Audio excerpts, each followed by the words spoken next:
SER Podcast.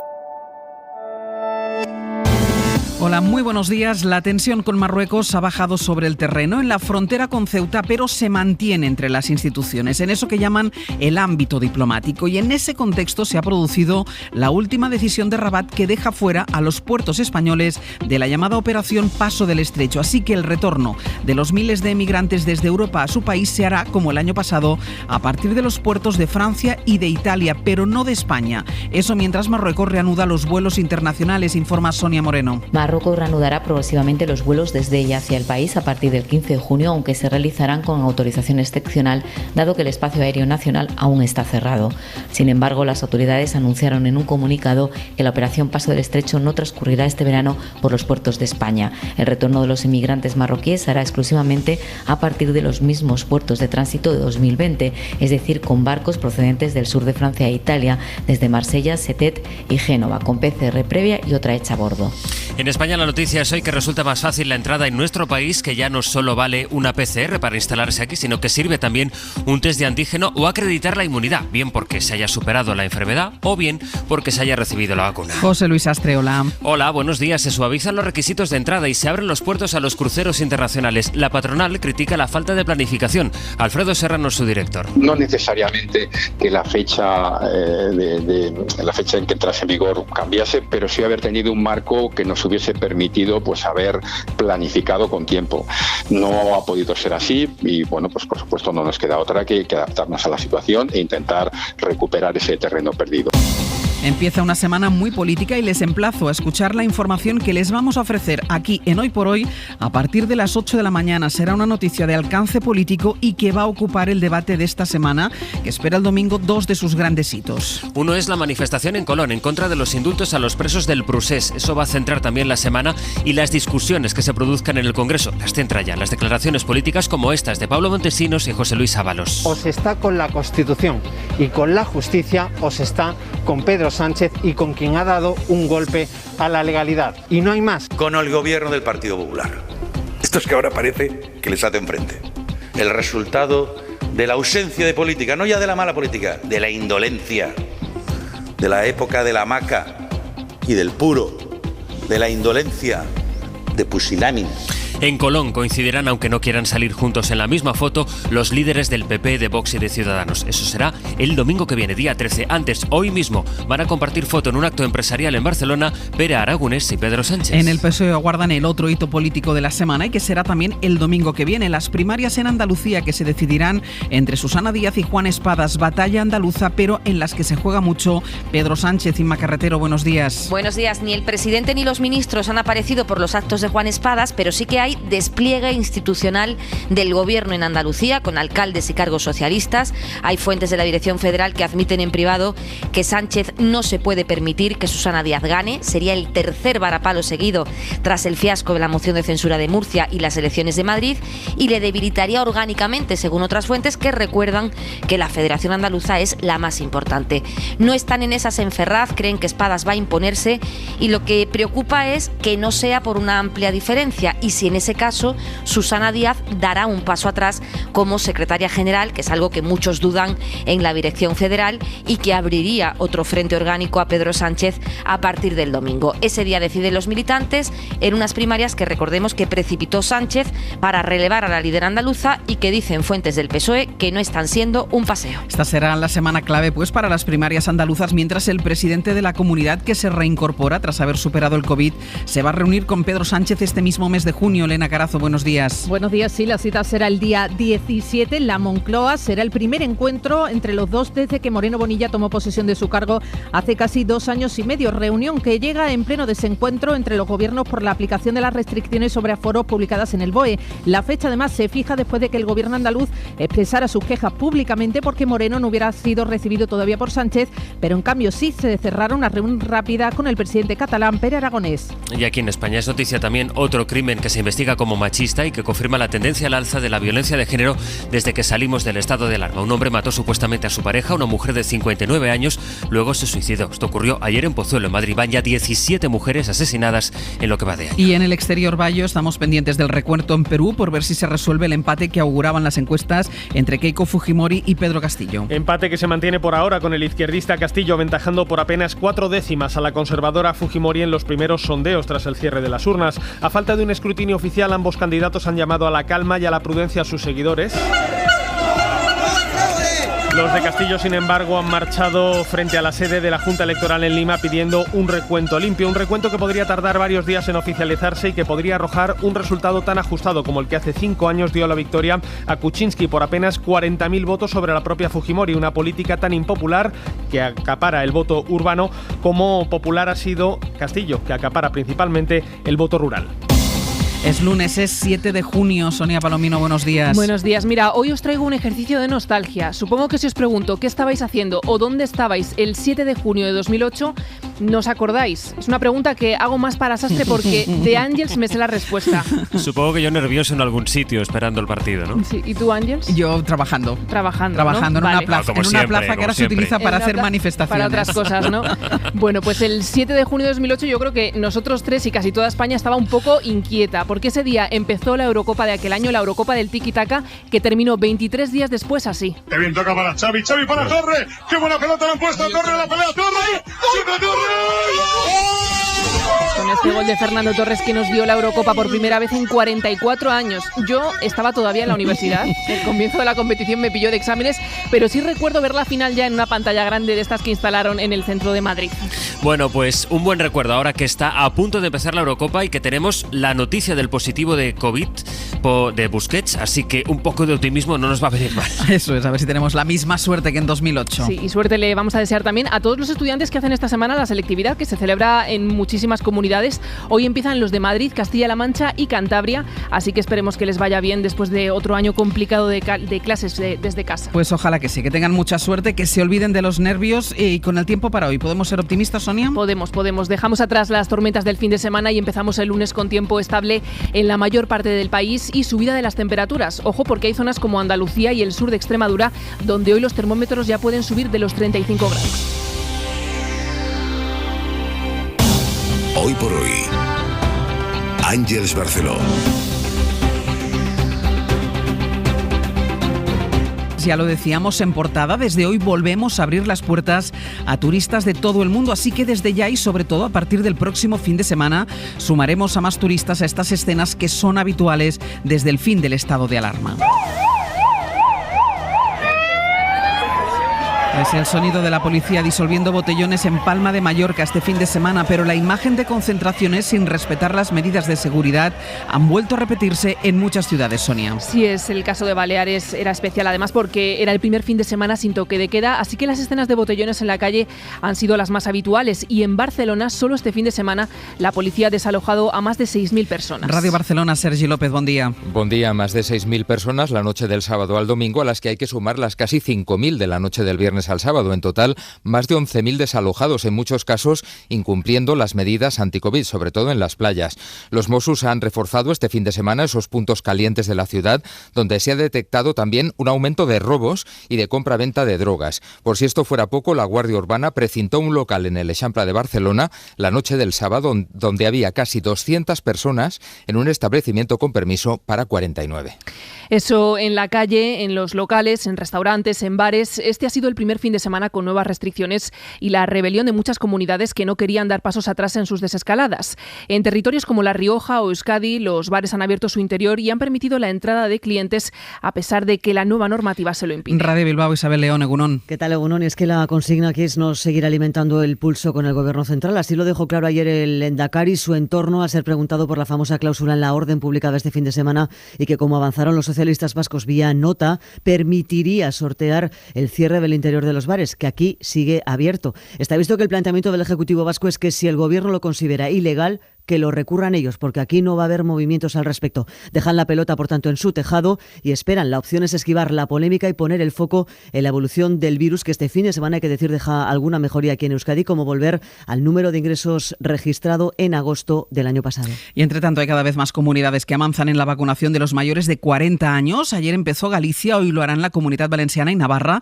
Cada región lleva un ritmo distinto y eso está afectando también a la vacunación de personas en situación de exclusión sanitaria. Las ONGs piden a Sanidad un protocolo único para evitar las diferencias entre autonomías. Teresa Rubio. Piden medidas eficaces, urgentes y de fácil implementación, porque hasta ahora cada comunidad o incluso cada ayuntamiento está haciendo cosas distintas.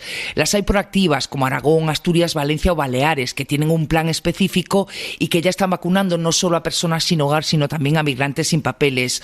Otras, como Castilla-La Mancha, que está convocando a personas con tarjeta caducada o extinguida y además ha pedido a las ONGs listados de personas que carezcan de ella, y otras, como Extremadura, Madrid o Galicia, que según Médicos del Mundo o no están haciendo nada o lo están haciendo mal. Celia Zafra, portavoz. Por eso desde Médicos del Mundo exigimos un protocolo de vacunación estatal común y de carácter urgente, que sea específico para colectivos vulnerables y que garantice una vacunación universal. El curso escolar, que está a punto de terminar, deja en el aire miles de puestos de trabajo de profesores de refuerzo contratados durante la pandemia. La mayoría de las comunidades están apurando para decidir si mantienen cubiertas las vacantes. Adela Molina. Las medidas de seguridad en los colegios serán más flexibles a partir de septiembre, lo que va a permitir a las comunidades autónomas prescindir de como mínimo una parte de los 40.000 docentes de refuerzo contratados para este curso. Para tratar de evitarlo, el sindicato CESIF anuncia movilizaciones que arrancan este jueves con una protesta ante el Ministerio. Mario Gutiérrez es su responsable de Educación. El hecho de que el Ministerio de Educación, junto con las comunidades autónomas, no garanticen la continuidad de más de los 40.000 docentes contratados como refuerzos COVID, o que los fondos europeos no se vayan a utilizar para una reducción generalizada de alumnos y alumnas por clase, es la gota que colma el vaso. La ministra Celaá pidió en la última reunión con las comunidades que mantuvieran esos refuerzos, contando con el dinero de los fondos europeos y las ayudas de Hacienda. De momento solo Cataluña, Cantabria y Navarra han confirmado que mantendrán todas las contrataciones. La mayoría están a la espera de ver la evolución de la pandemia para decidir cuánto personal necesitan.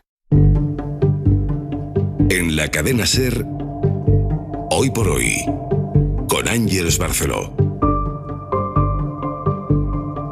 Reino Unido plantea ya como algo cada vez más probable aplazar la fecha de reapertura prevista para el 21 de junio. La variante india, que es la predominante allí, es un 40% más contagiosa según el gobierno británico, que confirmará la semana que viene si frena definitivamente la desescalada. A Londres, Daniel Postico. El ministro de Sanidad, Matt Hancock, ha admitido por primera vez que están dispuestos a aplazar la fecha programada para el fin del confinamiento el 21 de junio si siguen subiendo los casos. Ha dicho que se trata de una fecha marcada en lápiz y que no dudarán si cuando llegue el momento tienen que aplazarla.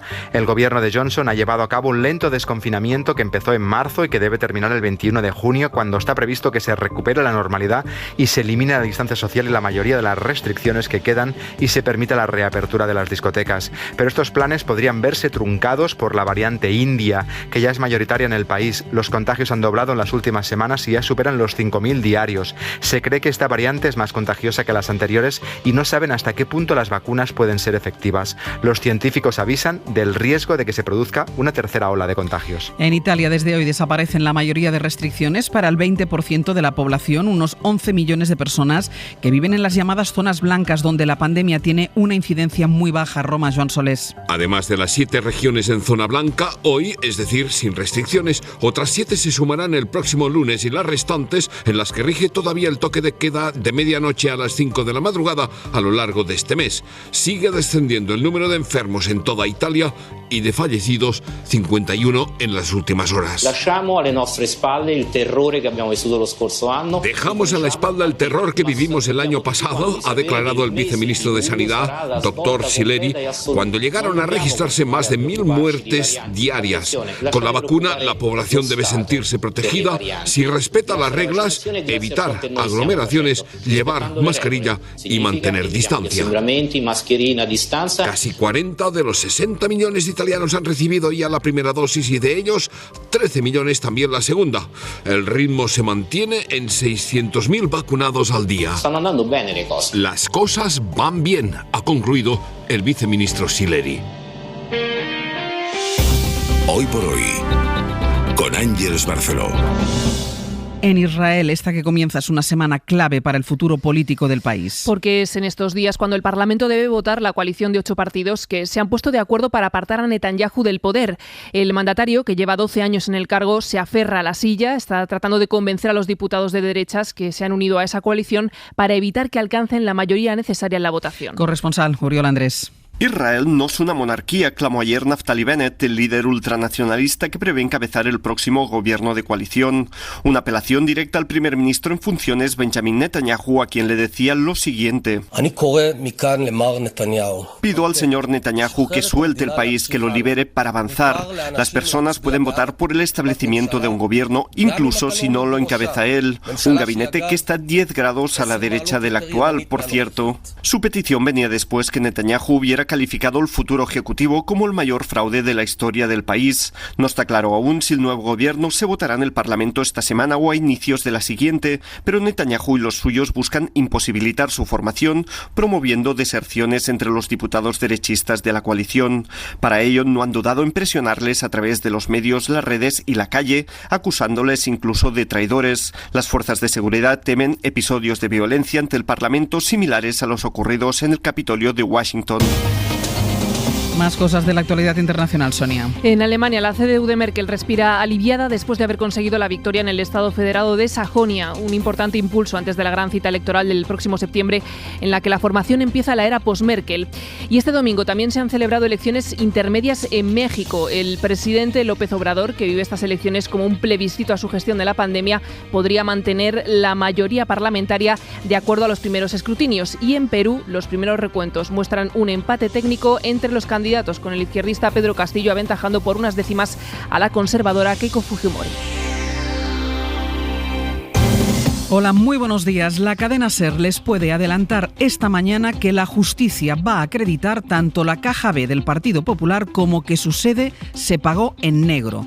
Lo dirá la sentencia que se espera para el mes que viene, pero cuyas principales conclusiones puede avanzarles ya esta redacción y supondrán una bomba política sobre la caja del Partido Popular y la sede de la que quiere irse ahora Pablo Casado. Las deliberaciones del tribunal han terminado ya y las conoce Miguel Ángel Campos. Buenos días. Buenos días. El tribunal concluye que la existencia de la caja B en el PP es un hecho incontrovertible. La decisión al respecto es unánime y no hay discusión porque el Supremo ya avaló su existencia en sentencia firme. Los magistrados también consideran probado que desde esa caja B se pagó la reforma de la sede central del PP en la madrileña calle Génova y que no fue Bárcenas quien se benefició con la operación, sino el Partido Popular. Los magistrados aún deben decidir el alcance fiscal de estos hechos en un fallo que pretenden hacer público antes de agosto. Ese es el titular que marcará hoy el debate político en nuestro país y que atrapa a Pablo Casado en un pasado del que él no quiere dar explicaciones ni respuestas después de la imputación de Dolores de Cospedal por la Kitchen. Eso en la semana en que el PP quiere centrar el debate en los indultos y en la manifestación en la que va a coincidir el domingo con Vox, con Ciudadanos también en la Plaza de Colón, aunque no quiera coincidir en la misma foto. Allí estarán Casado, Abascal, también Inés Arrimadas. Sastre, buenos días. Buenos días, Barcelona. La semana que empieza ahora se proyecta hacia ese domingo, día 13, en el que, además, la principal federación del PSOE, que es la andaluza, escoge en primarias entre Susana Díaz o Juan Espadas. El lunes ha llegado, como ven, con mucha carga política y judicial que ahora les vamos a ampliar. Llega también Jordi Carbó con temperaturas que se van a poner de verano esta semana. Así es, sobre todo durante las tardes, las máximas, por ejemplo, entre los 25 y 30 grados hoy en la mayor parte del país, alrededor de los 35 en los puntos habitualmente más cálidos, el valle del Guadalquivir, también del Guadiana. Mucho sol, algunas nubes en puntos costeros, durante la tarde todavía algunas tormentas, pero muy localizadas en el Pirineo más oriental y también al sur de la Ibérica. Hubo ya un juicio al PP y demostró que el partido tenía una contabilidad paralela, pero este era el juicio que tenía que acreditar que hubiese caja B y que investigaba cómo se pagó su sede. Este era el juicio en el que vimos declarar por videoconferencia, con mascarilla, a José María Aznar desafiante. ¿Está usted solo en esa sala? Estoy totalmente solo, sí. ¿Por qué lleva una mascarilla si está solo? Porque yo respeto las recomendaciones de las autoridades sanitarias. Aznar, que negó haber percibido nada de ninguna caja B. No he recibido ninguna cantidad ni responde a ninguna consideración que me pueda afectar esas anotaciones. Si es que esas anotaciones son ciertas o no tienen fundamento. El juicio en el que escuchamos decir a Javier Arenas que él solo era uno de los Javieres Arenas que hay en el Partido Popular. Soy completamente ajeno a a esa anotación, completamente ajeno, y lo desconozco. Le he dicho antes en una otra pregunta global que hacía que no soy el único Javier, ¿no?, de esos papeles, y tampoco el único Javier Arena, a lo mejor, dentro de nuestra organización. El juicio en el que, él sin mascarilla, oímos a Mariano Rajoy volver sobre su argumento de otras veces, que todo era falso. Entonces desmiente que usted tenga nada que ver con la inicial M. Rajoy que figuran en los papeles del señor Bárcenas, ¿no? Sobre esa concreto. Yo digo que eso es absolutamente falso, al igual que el 95% de las personas que aparecemos citados ahí en sus papeles, lo que dice el señor Bárcenas. Y todo lo que se refiere a mí es mentira. Este es el juicio en el que de entrada se va a acreditar que hubo caja B y que la sede de Génova se pagó en negro. Eso establecerá la sentencia que estamos adelantando aquí esta mañana, Campos. Exacto. El fallo judicial certificará la existencia de la caja B del PP, a la que no dedicará un gran desarrollo argumentativo porque considera que no hay discusión desde que fue declarada firme por el Supremo el pasado 14 de octubre en su sentencia sobre la primera época de la Gürtel. Los magistrados también consideran probado que la reforma de la sede central del Partido Popular, acometida entre 2005 y 2010, fue pagada en negro. El tribunal se basa en la ingente prueba practicada y en los informes periciales presentados. Desestimarán, por tanto, y no considerarán creíbles los testimonios de los exaltos cargos del PP, desde los expresidentes Aznar o Rajoy a los exsecretarios generales Cospedal, Arenas, Cascos, entre otros, que comparecieron en el juicio y negaron tanto la caja B como el empleo de dinero negro para las obras de la sede. El tribunal aún debe determinar, Ángels, los posibles delitos fiscales por pagar en B la reforma del edificio, tanto de la empresa Unifica que acometió los trabajos como la responsabilidad civil del Partido Popular, y si la formación conservadora defraudó a Hacienda porque no declaró ingresos en B por 1.200.000 euros en el impuesto de sociedades de 2008. Y aclaremos, Campos, que esta sentencia va a resolver sobre la caja B y el presunto fraude, pero no entra en los pagos en negro, ¿eh? Eso se está investigando por otra vía. Se va a ceñir a esos pagos en B y a los fraudes fiscales. No valorará otros aspectos como las donaciones en negro de empresarios que nutrieron esa contabilidad paralela. Los magistrados proceden de este modo para no quedar contaminados en caso de que en el futuro tengan que juzgar esa pieza separada del procedimiento que aún instruye el juzgado número 5 de la Audiencia Nacional. Lo ampliaremos a lo largo de la mañana, Campos. Hasta luego. Hasta luego. La semana pasada, y por otro caso, que es el caso Kitchen, el juez imputó a Dolores de Cospedal, también a su marido. Sobre esa trama hay también una comisión de investigación en el Congreso que se plantea, por cierto, extender sus trabajos hasta finales de este año. Pero de la corrupción, pues Pablo Casado ha insistido estos días en que no habla. Si hacía falta, Casado incluso se rodeaba de militantes para que abuchearan las preguntas de los periodistas. Bueno,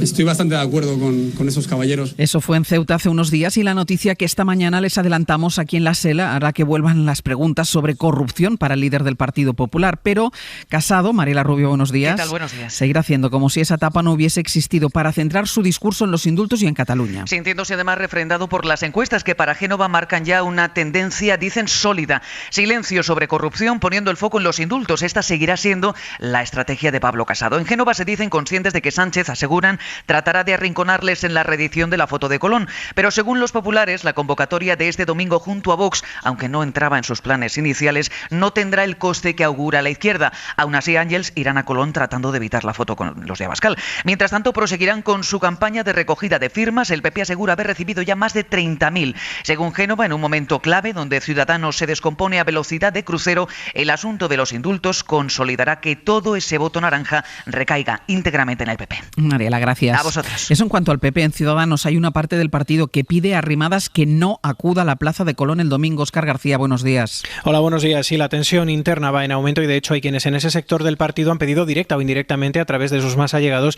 que no acuda Arrimadas a la protesta del domingo. Los consultados opinan que aunque no haya foto de Colón 2.0, para los electores sí la habrá y sería, dicen, un paso atrás en el objetivo de Ciudadanos de mostrarse como un partido de centro. Y más ahora, aseguran, cuando las encuestas como las del CIS dan a Ciudadanos una valoración más centrada en el entorno del 5, siendo 1 la izquierda y 10 la derecha. En tiempos de Albert Rivera el partido estaba situado en el 7. Este sector cree que el partido debe volcarse en la concentración convocada por ellos mismos este viernes en Barcelona, también contra los indultos, y tener perfil bajo en la del domingo.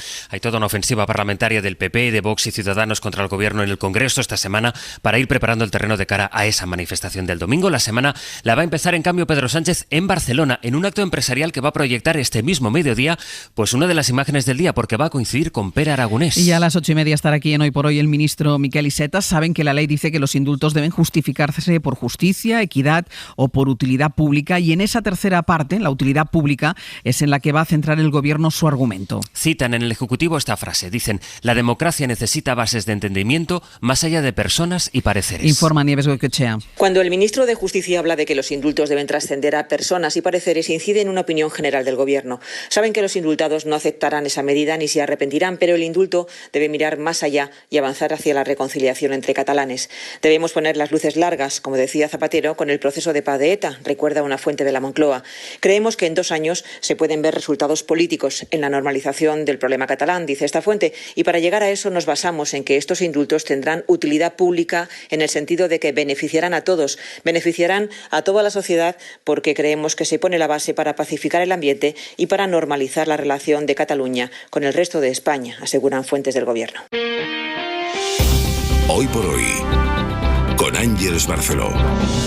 Es la noticia económica de estos días. Se implica una revolución fiscal en todo el mundo. Los 7 países más ricos, el G7, han cerrado este fin de semana un acuerdo para que las grandes empresas paguen al menos un 15% en el impuesto de sociedades, lo que tendría que servir, entre otras cosas, y para empezar, en que se acaben los paraísos fiscales. Tenemos el acuerdo, pero lo que tienen que llegar ahora son las concreciones, y de eso hablamos en la pizarra de esta mañana, del impuesto global.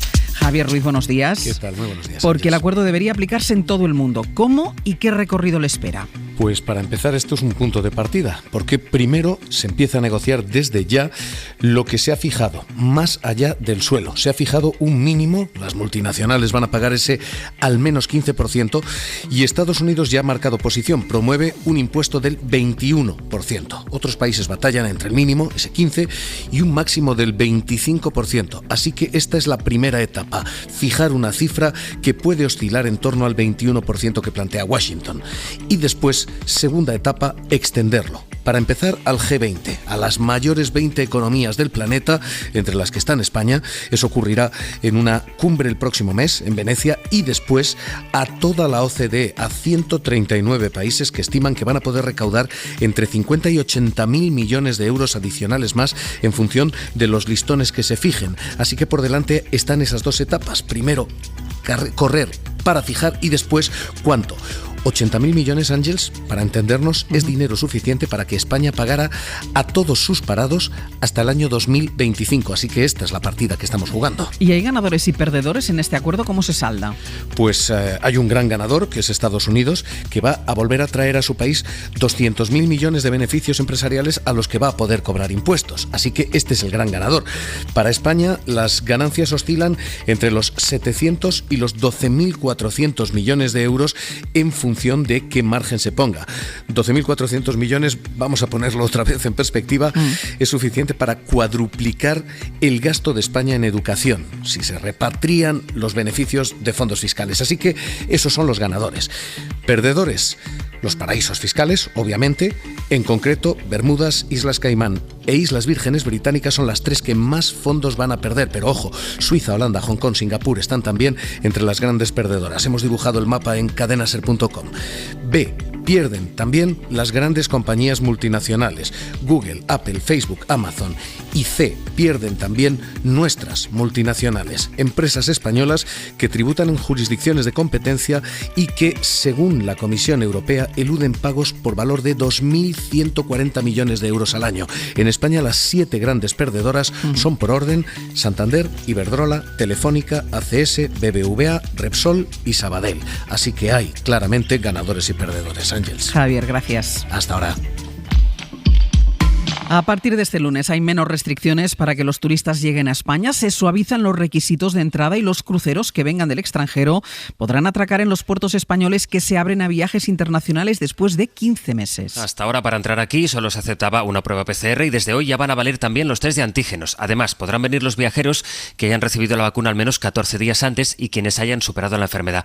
El Gobierno espera que el sector turístico recupere este verano el 40% de los visitantes que recibió en el último verano sin pandemia. Y en paralelo paralelo está el debate entre el Gobierno y las comunidades por las restricciones que se aplican. Este fin de semana hemos visto bares con clientes en su interior en Euskadi o La Rioja, pese a que deberían estar cerrados según los criterios del último Consejo Interterritorial. María Loido, buenos días. Buenos días, Ángeles. Pero la norma se ha suavizado al final. Sí, el Gobierno ha cedido para evitar el enfrentamiento con las comunidades autónomas y con el sector de la hostelería. Nadie entiende, ni siquiera dentro del PSOE, según han reconocido algunas fuentes a la cadena SER, que se endurezcan las restricciones cuando remite la pandemia y avanza la vacunación.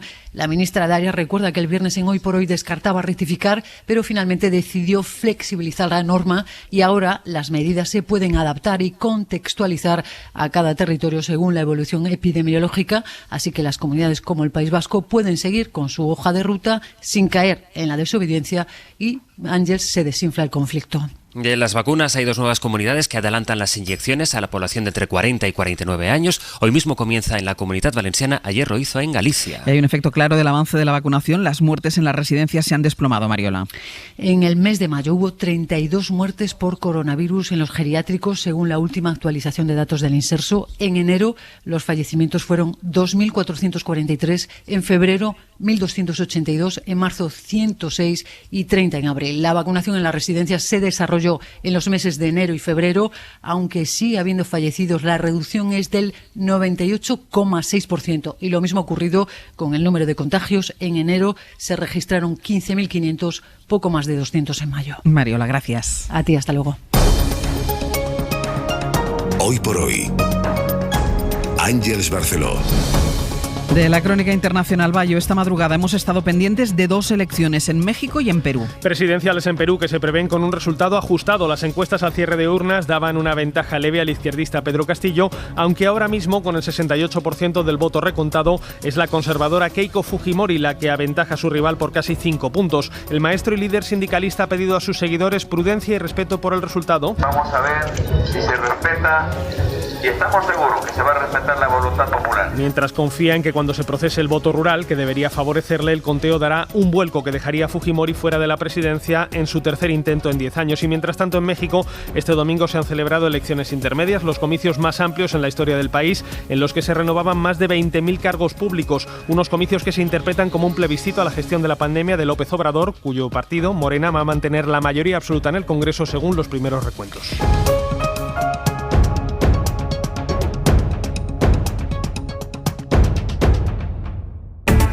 Hoy por hoy, Ángeles Barceló. Javier Torres nos va a ampliar la historia que avanzaba a las 7:30, esos documentos del franquismo sobre Ava Gardner, sobre los seguimientos a los que fue sometida o sobre el robo de 2 coches de lujo que denunció. Seguro que ellos quieren opinar sobre los papeles de Ava Gardner. Antón Losada, buenos días. Buenos días, me parece el tema más interesante del día. Es que me sorprendería que tú no quisieras meter baza en esto. Ava Gardner, por favor. Por favor. La condesa descalza. Mariola Urrea, buenos días. ¿Qué tal? Buenos días. ¿Qué tal estás? Muy bien, todo muy bien. Ignasi Guardans, buenos días. Y gran fan de Ava Gardner. ¿Ves? Sí. Vamos, pues otro punto de consenso, Ignacio. Menos mal, a ver si ahí no vais a discutir los dos. A ver si ahí no vais a discutir. Cada lunes se amplía el espacio del consenso. Venga, saludados los 3 analistas de esta mañana de lunes. Saludamos a Miquel Iceta, ministro de Política Territorial y Función Pública. Ministro, muy buenos días. Buenos días. Es la primera vez que le saludo como ministro. No había estado aquí usted todavía. ¿Cómo le va? ¿Cómo están siendo estos primeros tiempos como miembro del gobierno? La verdad es que muy buenos, con mucho trabajo, con muchas ganas. Me han acogido muy bien. Yo ya conocía Madrid y la política española y la verdad es que estoy muy contento. Quizá también por un punto de distancia con respecto de la política catalana en la que llevaba sumergido quizá ya demasiado. Pero en fin, muy bien. ¿Cómo lleva lo de vivir a la madrileña? Bueno, yo como no soy de salir a beber, pues no. Pero en fin, Madrid es una ciudad muy vibrante, muy viva y por lo tanto es un sitio también para gozar de la vida, que está muy bien. Ministro, ¿cuándo va a tomar el gobierno la decisión sobre los indultos a los presos independentistas? Pues yo exactamente no lo sé. Yo sé que está preparando el ministro de Justicia los expedientes que corresponden y lo que tarde y lo que el presidente decida cuando lo pone en el orden del día. Pero en fin, no creo que falte mucho para que tengamos que discutir sobre esta cuestión. ¿Antes del verano? Yo creo que sí. Lo que pasa es que mi padre, pobre en paz descanse, siempre decía creer es no saber, ¿no? Yo Pienso que sí, pero como no depende de mí y estos días pues tenemos esta dificultad, ¿no?, de opinar sobre una cosa que todavía no ha ocurrido y por lo tanto nos movemos en el terreno de las hipótesis y de lo abstracto, pero no creo que tarde mucho. ¿Usted es de los que defiende que hay que indultarlos, que es fundamental para poder avanzar en la resolución de la crisis catalana? Mire, yo creo que fui el primero que hablé de esto. Pero ahora le explico el contexto. A mí en el 2017, imagínense si ha llovido, me preguntaron sobre la amnistía. En una entrevista con un medio de comunicación, creo que sí, en Barcelona, y me preguntaron, oiga, ¿y esto de la amnistía?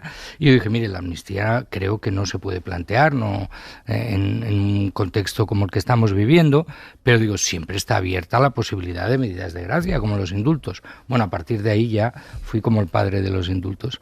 Y yo lo que creo es en lo que ha dicho el presidente. Necesitamos reconciliación, reencuentro, el regreso de la política, y en esa línea probablemente es una decisión que puede ayudar.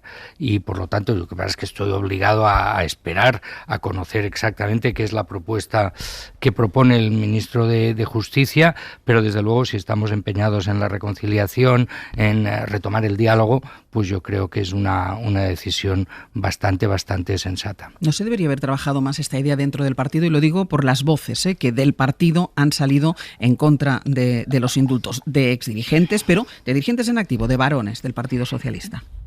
Es que llevo en el Partido Socialista 40 años más de 40 años.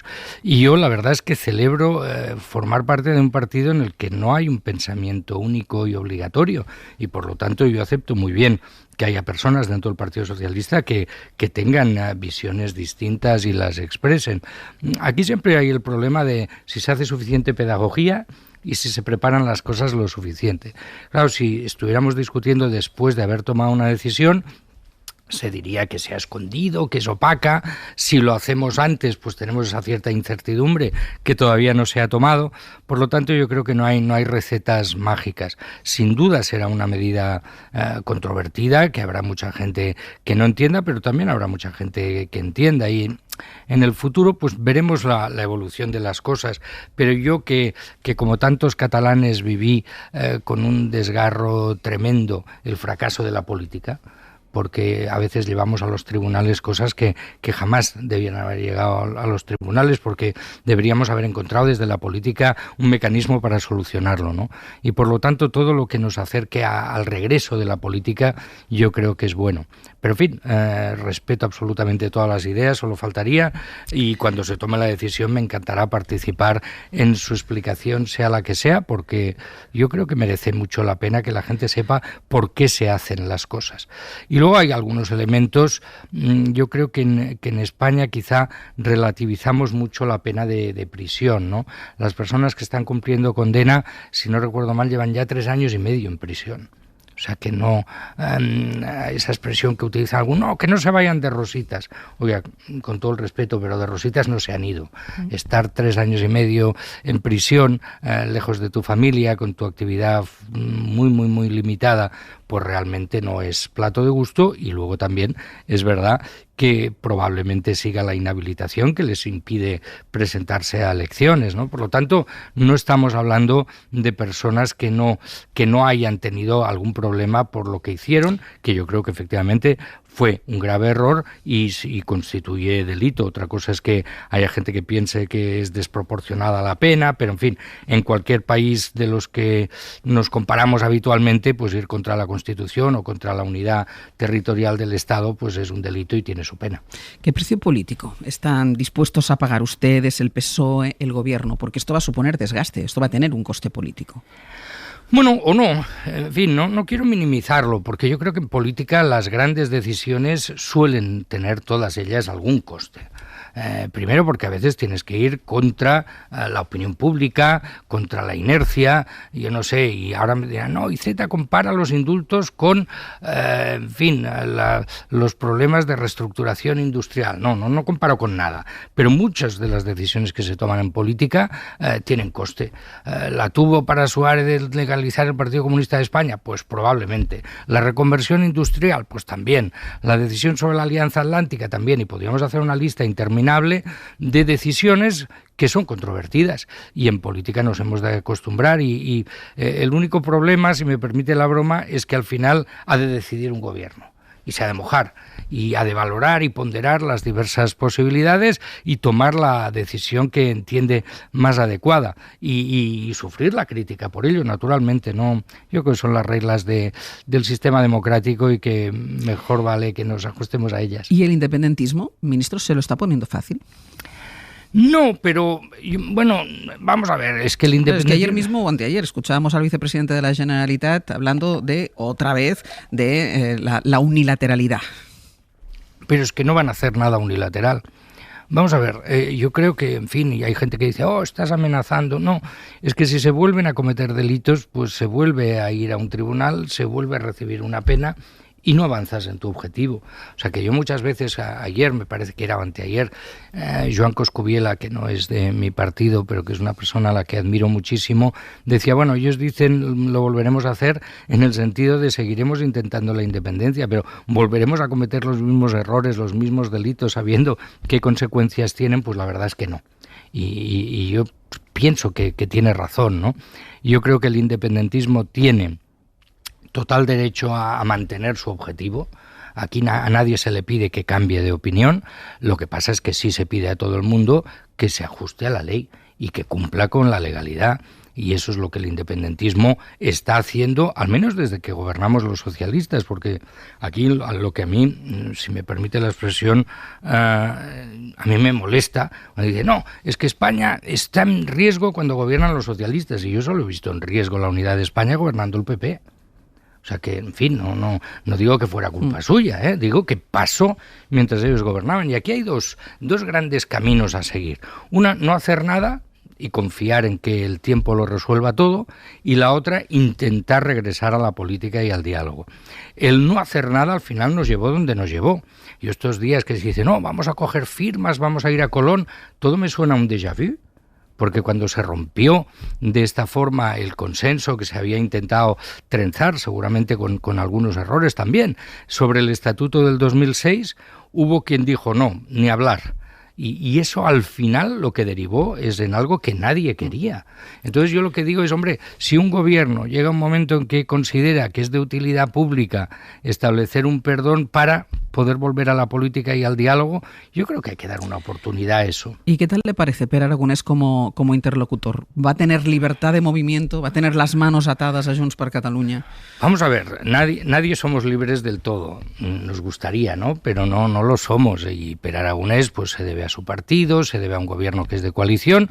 Pero yo debo decirle, de las personas y de los líderes que yo conozco de Esquerra Republicana, probablemente es de los más adecuados para un diálogo. Ahora, podrá, uno no hace siempre exactamente lo que quiere, ¿no? Porque hay condicionantes, pero yo creo que también hay que dar un espacio y una oportunidad. Sin duda, el independentismo tiene mayoría parlamentaria, por lo tanto tiene derecho a gobernar. A mí me hubiera gustado otra cosa. Bueno, tanto es así que renuncié a ser candidato para tener uno mejor y para poder ganar y para poder gobernar. O sea, que de hecho ganó. Que ganó y que además hoy es el jefe de la oposición y además ha creado un gobierno alternativo en el sentido de presentar una alternativa muy clara, muy diáfana a las políticas de Pere Aragonès, y además lo ha hecho como a mí me gusta, ofreciendo también pactos. ¡Qué diferencia! Por favor, yo me acuerdo ahora de José Luis Rodríguez Zapatero cuando hablaba de oposición útil y había gente que hacía media sonrisa, ¿no? Y luego pues hizo cosas tan importantes como recuperar el pacto antiterrorista y otras desde la oposición. Y por lo tanto Salvador Illa está haciendo una cosa que a mí me parece muy interesante, comprometerse a un marcaje estrecho del gobierno, pero al mismo tiempo ofrecer su mano tendida para temas tan relevantes como la lucha contra la pandemia o la utilización de los fondos europeos. Ya me gustaría a mí que en el conjunto de España tuviéramos una oposición capaz de actuar así. ¿Hay fecha para la reunión entre Pedro Sánchez y Pere Aragonès, no la de hoy, que se verán en Barcelona, sino para la mesa de diálogo? Que yo sepa, no. Siempre digo que yo sepa porque en las conversaciones entre presidentes pues no estamos los demás. ¿A usted no se la han dicho? A mí no me la han dicho. Es posible que todavía no haya. Lo que es posible es que hayan concretado un poquito más cuando se van a ver ellos. Que también le diré, me parece muy bien. Primero que se vean los dos presidentes a solas y que hablen de las perspectivas y que hablen largo y se miren a los ojos y se digan las verdades, los límites de unos y otros. Y a partir de ahí podamos empezar a trabajar. Y por lo tanto yo no sé la fecha, pero lo que sí sé es que sus agendas se cruzan en Barcelona bastante, porque aparte de ello creo que hay al menos 2 actos más previstos. La semana que viene vuelve a haber también visita de Pedro Sánchez a Barcelona. Y por lo tanto se van a ir viendo, pero para trabajar, digamos, para hablar de la mesa del diálogo y de la relación entre los dos gobiernos, seguramente habrá que esperar un poquito más. ¿Y sabe si usted formará parte de esa mesa? Pues no. La verdad es que a mí, y si me pregunta, tampoco sé si va a cambiar el gobierno. ¿No le cuentan nada, ministro? No. Pero yo siempre he utilizado una expresión anglosajona que es el need to know. A ti te explican lo que has de saber para hacer tu trabajo, y a mí, para hacer mi trabajo, pues no hace falta que me digan ni cuándo se ven, ni cuándo hay mesa, ni si yo estaré en la mesa, no. Yo lo que sé es que desde el lugar que toque intentaré ayudar para que esto salga bien y salga adelante, y desde luego trabajaré para que los objetivos de Pedro Sánchez se vayan cumpliendo. Claro, entonces tampoco le habrán contado cuándo será la crisis de gobierno de la que tanto se habla, ni a los ministros que afectarán. No, pero es que en esto yo la verdad como leo como todo el mundo, ¿no? Leo la prensa, escucho la radio, veo la tele y debe ser inminente y debe ser, en fin, debe afectar a muchísima gente por lo que veo, pero yo no sé nada. Y también es normal, realmente, cuando se hace una crisis de gobierno. Yo me acuerdo de una época que se intentaban hacer los fines de semana, porque se entendía que había menos presión informativa y así se podría abrir y cerrar en un pispás. Luego no pasaba, se alargaba, se complicaba, y hablo de tiempos de Felipe González, en los que yo también estaba en política y muy activo, ¿no? Y por lo tanto no lo sé, y desde luego a mí no me han dicho nada. ¿Pero cree que necesita un revulsivo el gobierno? Escuchábamos hace unas semanas, como por ejemplo la vicepresidenta tercera decía aquello de ahora empieza la legislatura, es verdad que la situación pandémica es mucho mejor, ahora hablaremos de ella, la vacunación es mucho mejor, podremos empezar a trabajar de otra manera. ¿Necesita un revulsivo el gobierno? Pues no lo sé, yo creo que eso lo tiene que apreciar el presidente, porque tiene una visión más de conjunto. Pero yo, ¿qué quiere que le diga? Yo veo en este un buen gobierno. Un buen gobierno cogido en su totalidad y cogidos los ministros tomados uno por uno, ¿no? Y además yo creo que este gobierno lo que tiene como mayor mérito desde mi punto de vista es haber acertado en el enfoque de fondo. Porque usted decía, pues la vacunación. No veo nada más importante. La recuperación económica. Yo he visto responsables económicos del gobierno incluso un poco extrañados de los buenos datos de recuperación, no de los nuestros, sino de los que calculan los organismos internacionales, como diciendo, oye, esto va más rápido y es más fuerte de lo que habíamos previsto. He visto un gobierno capaz de negociar y de aplicar unos fondos europeos como nunca se habían visto, ¿no? O sea que el tema de fondo, yo creo que este gobierno está acertando. Otra cosa es que en toda acción de gobierno pues siempre hay algún error, siempre hay algún problema. Solemos decir de comunicación, pero realmente yo creo que eso también es una excusa. A veces los problemas son pues que las decisiones que tomas o no son suficientemente acertadas o son criticadas por una parte de la sociedad. Pero en fin, yo creo que este es un buen gobierno que está acertando en lo que realmente importa y por lo tanto que tiene una perspectiva de durar que, en fin, yo ya entiendo que la oposición no le guste, pero es la que yo veo, por lo que palpo. ¿Cómo de tirantes están las relaciones entre el gobierno y esas comunidades, aquellas comunidades que no están de acuerdo con las últimas restricciones, las decisiones adoptadas en el Consejo Interterritorial y que incluso no las están poniendo en práctica? Hemos visto, por ejemplo, el interior de bares y restaurantes abierto este fin de semana en La Rioja y en Euskadi, por ejemplo, cuando la incidencia recomendaría lo contrario. Vamos a ver, yo creo que hemos tenido también una suerte dentro de la desgracia que ha sido la pandemia, que es que hemos podido compatibilizar la responsabilidad del Gobierno de España con la competencia sanitaria de las comunidades autónomas. Y eso ha tenido sus momentos de dificultad. Pero claro, se dice, no, hay un enfrentamiento con el Gobierno de España. Yo debo decirle que las últimas decisiones, que ahora parecen ser muy discutidas, las han tomado las comunidades, votando. Es decir, el gobierno hace una propuesta y luego las comunidades se manifiestan sobre ella. Y es verdad que aquí tenemos desde comunidades que prefieren que haya, por así decir, orientaciones comunes en el ámbito del Estado y otras que no. Hay comunidades que quieren medidas más restrictivas y otras que quieren medidas más flexibles. Y se cruzan, no responde esto a criterios de partido, normalmente corresponde al estado de la pandemia en unas y otras. Entonces, en las últimas decisiones tomadas por el Consejo Interterritorial, que son las que se han llevado al BOE, hay cierto grado de flexibilidad para que todo el mundo pueda ajustarse, porque el objetivo es único: derrotar al virus. Y es verdad que hemos vivido momentos muy, muy difíciles que probablemente requerían un nivel de restricción y de homogeneidad en las medidas muy grandes y momentos que no tanto. Pero el virus sigue sin conocer de fronteras administrativas. Y, por ejemplo, la discusión típica, ¿no? Pues, ¿qué hacen en Euskadi? ¿Qué hacen en La Rioja? Bueno, hay una movilidad muy grande entre estas dos comunidades y, por lo tanto, los que decidan unos y otros van a afectar a sus vecinos. Esa flexibilidad de la que usted habla hará que no tengan que tomar ninguna medida. Yo le preguntaba el viernes a la ministra de Sanidad cómo lo harían para hacer cumplir lo que se acordó en el Consejo Interterritorial. Decía, lo haremos cumplir. Usted ahora me habla de flexibilidad. Esa flexibilidad hará que no tengan necesidad de tomar ninguna medida contra aquellas comunidades que no adopten las normas. Mire, lo ideal es no tener que adoptar medidas porque las normas se cumplen.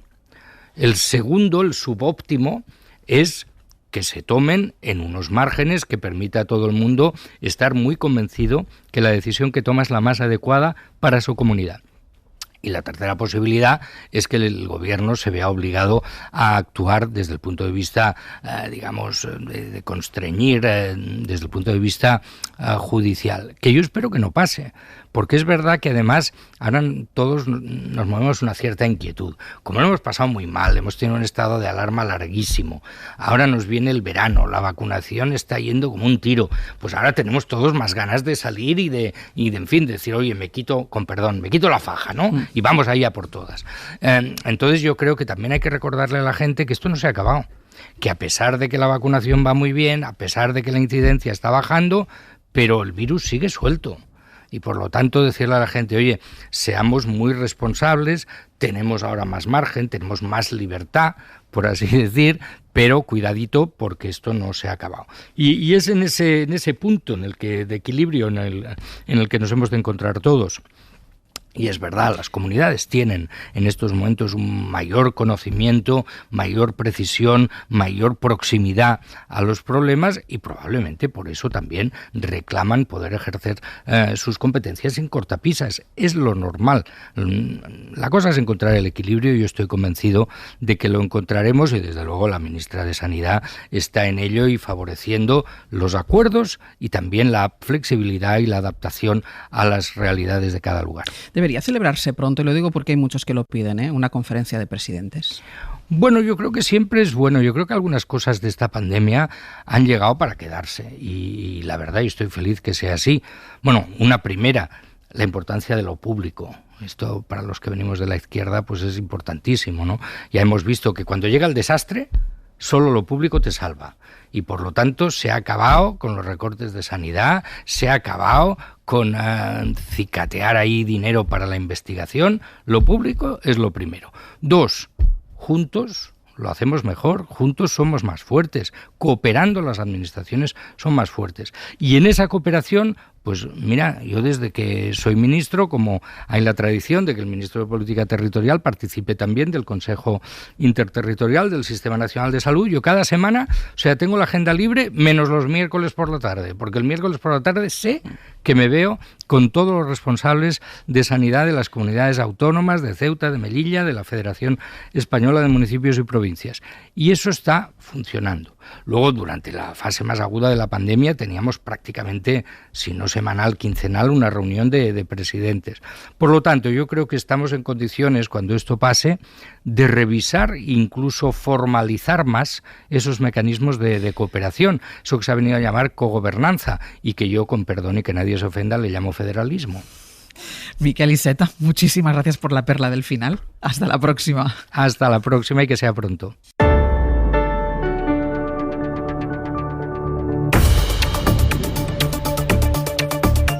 En el abierto, Antón Losada, Mario Lorrea, Ignasi Guardans. Ahora hablaremos de algunas de las cosas que ha dicho aquí Miquel Iceta con el tema de los indultos, de la mesa de diálogo. Hablaremos de ello porque iremos a Barcelona, que hoy se producirá a partir de las 12 del mediodía esa fotografía, ese primer encuentro entre Pere Aragonés y Pedro Sánchez, que no tiene nada que ver con la reunión que decidieron tener previa a la mesa de diálogo. Esto será también en los próximos días, pero sí nos va a dejar esta fotografía del encuentro entre los dos presidentes. Ahora iremos a ello, digo, porque quiero ampliar la información con la que abríamos a las 8 de la mañana, una información que les adelanta esta mañana la cadena SER. Miguel Ángel Campos, hola de nuevo. Hola de nuevo, buenos días. Lo contábamos a las 8. La justicia acredita tanto la existencia de la Caja B del Partido Popular como que la reforma de la sede de Génova, esa sede de la que se quiere ir Pablo Casado, se pagó en negro. Es la deliberación que se va a hacer pública en la sentencia antes del verano, pero que tú a las 8 ya nos has adelantado. El tribunal concluye que la existencia de la Caja B en el Partido Popular es un hecho incontrovertible. Va a certificar ese fallo judicial la existencia de la Caja B, a la que no dedicará un gran desarrollo argumentativo porque considera que no hay discusión desde que fue declarada firme por el Supremo el pasado 14 de octubre en su sentencia sobre la primera época de la Gürtel. Los magistrados también consideran probado que la reforma de la sede central del PP, acometida entre 2005 y 2010, fue pagada en negro. El tribunal se basa en la ingente prueba practicada, en los informes periciales presentados, y van a desestimar, por tanto, y no considerar creíbles los testimonios de los exaltos cargos del PP, desde los expresidentes Aznar o Rajoy a los exsecretarios generales Cospedal, Arenas o Cascos, entre otros, que comparecieron en el juicio y negaron tanto la Caja B como el empleo de dinero negro para las obras de la sede. Quedará claro que fue el PP el que se benefició de esa operación de pago de la reforma de las obras y no Bárcenas. El tribunal aún debe determinar, Ángels, los posibles delitos fiscales por pagar en B la reforma del edificio, tanto de la empresa Unifica, que acometió los trabajos, como la responsabilidad civil del Partido Popular y si la formación conservadora defraudó a Hacienda porque no declaró ingresos en B por 1.200.000 euros en el impuesto de sociedades de 2008. Ahí debe discernir el tribunal entre las dos posturas. Por una parte, la Fiscalía fue de la mano de la agencia tributaria, que afirmó que el PP no tiene la obligación de declarar ese dinero, aunque sea en negro, porque fue destinado a los fines propios de la formación política. Mientras que las acusaciones populares defendieron que, debido a ese origen ilícito del dinero, debe pagar sí o sí. Señalaron al respecto la sentencia del Tribunal de Justicia de la Unión Europea, que sostiene que ningún obligado tributario puede beneficiarse de una exención si la procedencia del dinero es ilícita. La sentencia se va a ceñir en esos pagos en B por la sede central y los posibles fraudes, y no va a valorar otros aspectos de la Caja B, como las donaciones en negro de empresarios que nutrieron durante al menos 18 años esa contabilidad paralela. Los magistrados proceden de este modo para no quedar contaminados en caso de que en el futuro tengan que juzgar esa pieza separada del procedimiento que aún instruye el Juzgado 5 de la Audiencia Nacional y no interferir precisamente en esa causa. Claro, Campos, esta no es la primera y no va a ser la única ni la última de las sentencias sobre el Partido Popular. Esta causa trata sobre la Caja B y sobre la reforma de la sede de la calle Génova. Pero hay más piezas abiertas, Campos. No quiere hablar Pablo Casado del pasado, pero el pasado se le va apareciendo, porque recapitulemos un poquitín cómo está el vía crucis judicial que tienen los populares por delante. El panorama es sombrío. Aparte de esta sentencia que, como decimos, el tribunal quiere hacer pública antes de agosto y marcharse después de vacaciones. Aparte de esto, luego sigue la Gürtel. En septiembre, juicio por la actividad de la Gürtel en Boadilla, donde el PP de nuevo se sentará en el banquillo como partícipe a título lucrativo por haberse lucrado de la actividad de la trama corrupta. Además, también queda por juzgar la pieza de Arganda, la del blanqueo, y el juicio a Camps y otros acusados por las actividades de la trama en Valencia. Eso en Gürtel. Después tenemos en Púnica, donde hay numerosas piezas abiertas para las que todavía no hay auto de procesamiento y tampoco se ha dictado la apertura de juicio oral, pero entre ellas se pretende juzgar también la financiación ilícita del Partido Popular en Madrid. El caso Lezo, donde también hay financiación ilícita entremezclada en esa pieza. Y, por supuesto, la operación Kitchen, que se está investigando en estos momentos y que va a tener un desarrollo judicial y que puede afectar a las más altas instancias de la cúpula del Partido Popular. Eso en cuanto al panorama judicial. En la comisión del Congreso, mañana martes, la mesa de la comisión parlamentaria que investiga la Kitchen se reúne para, pues estudiar si aprueba una propuesta de nuevas comparecencias, así como el calendario hasta diciembre. Y ahí vamos a ver declarar a Mariano Rajoy, a Cospedal, al exministro Fernández Díaz. Veremos si también a Soraya Sáenz de Santa María, después de que la cadena SER desvelara que la operación Kitchen también la implica.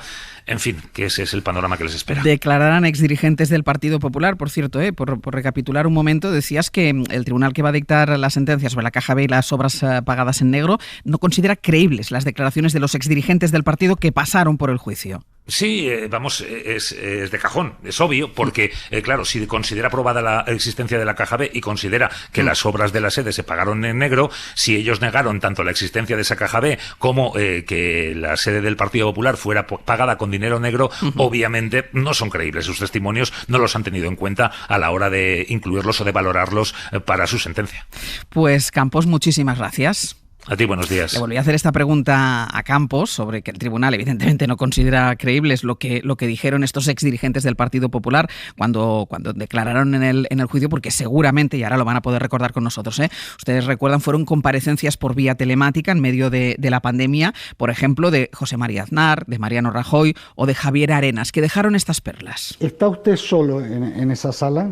Estoy totalmente solo, sí. ¿Por qué lleva una mascarilla si está solo? Porque yo respeto las recomendaciones de las autoridades sanitarias. Igual que recomiendan no viajar, igual que recomiendan tener cuidado al salir de casa, igual que recomiendan mantener una distancia, también recomiendan llevar mascarilla. Y yo soy respetuoso con las indicaciones de las autoridades. Entonces desmiente que usted tenga nada que ver con la inicial M.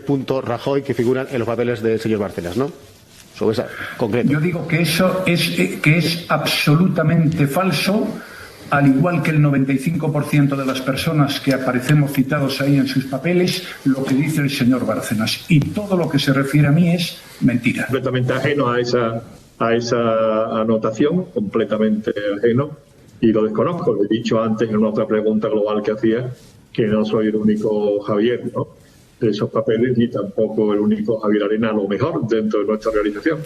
Pues estas fueron algunas de las declaraciones de Aznar, de Rajoy y de Arenas. En ese juicio, el tribunal no cree lo que dijeron los tres exdirigentes del Partido Popular. Antón, ¿qué te parece? Sentencia que conoceremos antes del verano, pero que ya estamos adelantando aquí en la cadena SER. Acredita la existencia de la Caja B y que se pagó en negro la reforma de la sede de Génova. Bueno, si la sentencia se confirma en esos términos, es una sentencia durísima, ¿no?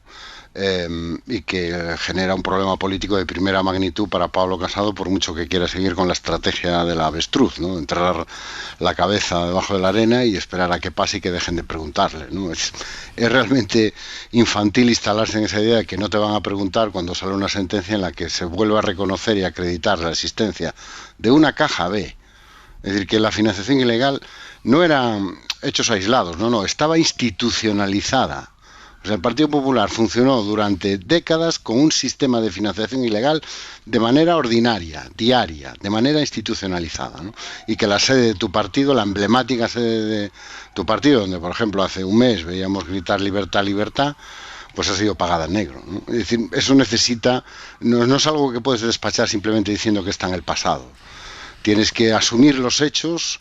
Sería muy interesante que devolvieran una parte del dinero, que es dinero de todos, o sea, es dinero de nuestros impuestos, que fue a altos cargos del Partido Popular, a la sede del Partido Popular, al financiamiento de las campañas del Partido Popular, y sería muy interesante que el Pablo Casado nos explicara qué medidas piensa adoptar o está adoptando para que el Partido Popular no vuelva, primero, acredite que no sigue teniendo institucionalizada la corrupción en su funcionamiento diario y que eso no va a volver a suceder. Es que mientras no haga alguna de estas, o las tres cosas, lo único que va a hacer es seguir corriendo. Pero si algo hemos aprendido en los últimos 10 años es que por mucho que corras tú, los casos de corrupción siempre corren más que tú. Mariola.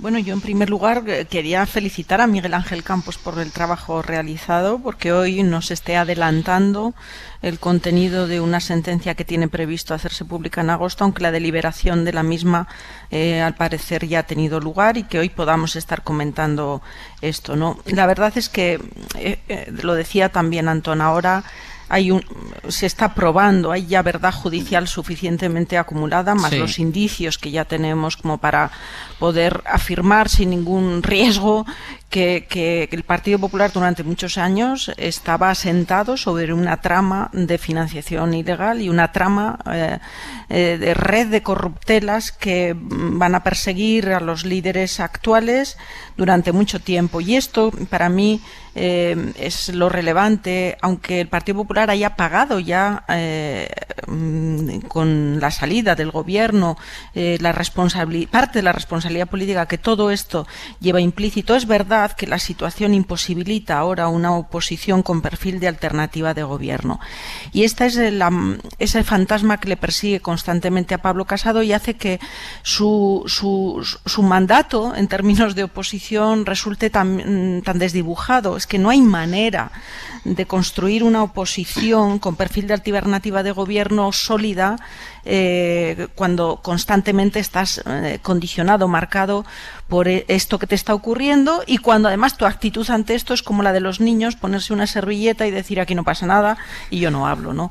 Entonces necesita un striptease de estos, pero bien integral, para asumir lo que hay e intentar políticamente marcar una línea que te permita a partir de ahí construir una opción, una alternativa mínimamente creíble. Si no, va a pasar mucho tiempo sin que eso sea posible, y por tanto el gobierno puede estar más o menos tranquilo, pero a la larga España pues se ve perjudicada, porque se necesita también una oposición interesante, una oposición creíble, una oposición, en fin, algo que no va a tener el Partido Popular durante mucho tiempo. Ignasi.